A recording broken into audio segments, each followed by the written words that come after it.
क्या उत्तराखंड की प्रमुख चार धाम यात्रा शुरू होने वाली है? अगर यात्रा शुरू हो रही है तो फिर बद्रीनाथ केदारनाथ धाम के तीर्थ पुरोहित क्यों विरोध प्रदर्शन कर रहे हैं? सरकार क्या करने जा रही है? देखिए इस विशेष रिपोर्ट में। नमस्कार, मैं हूं मनमोहन भट्ट। उत्तराखंड सरकार ने यात्रा को धीरे धीरे खोलने की तैयारियां शुरू कर दी हैं।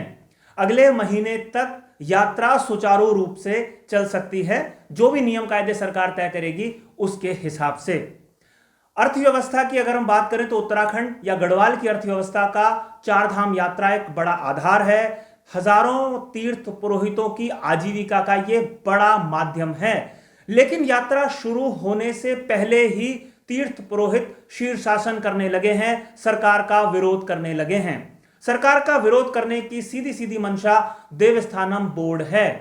तीर्थ पुरोहित चाहते हैं कि सरकार जो मंदिरों का नियंत्रण अपने हाथ में ले रही है उसको वो मुक्त कर दें। वास्तव में त्रिवेंद्र सरकार ने 2019 में देवस्थानम बोर्ड का गठन किया था। इसमें उत्तराखंड के चार धामों यानी कि बद्रीनाथ, केदारनाथ, गंगोत्री, यमुनोत्री सहित 50 से ज्यादा मंदिरों का अधिग्रहण एक तरीके से कर लिया था, उनको अपने नियंत्रण में कर लिया था। इससे जो तीर्थ पुरोहित हैं उनकी आजीविका कहीं ना कहीं प्रभावित हो रही थी। उनका जो हस्तक्षेप मंदिर पूजा पद्धति में होता था उस पर कहीं ना कहीं नियंत्रण लग रहा था सरकारी।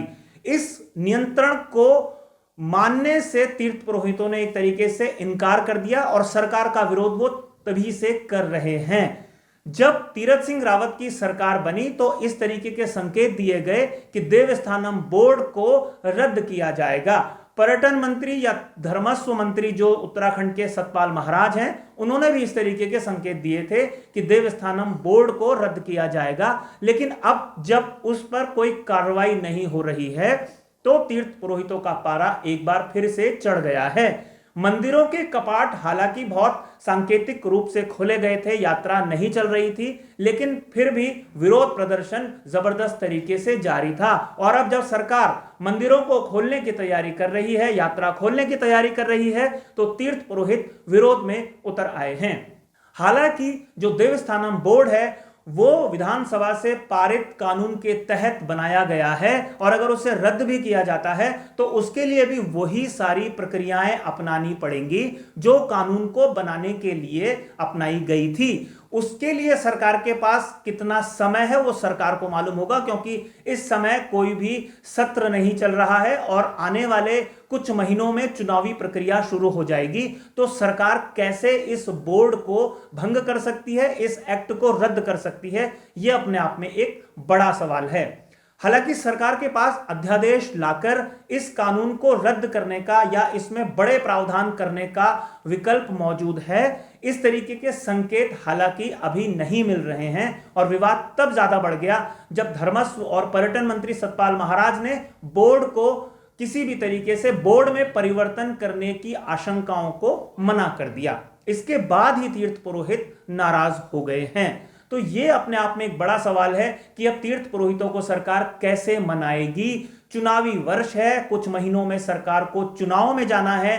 पार्टी जो भारतीय जनता पार्टी है उसको तीर्थ पुरोहितों का या कहें कि पूरे ब्राह्मण समाज का भी कहीं ना कहीं विरोध झेलना पड़ सकता है। इसको लेकर पार्टी थोड़ा चिंतित है।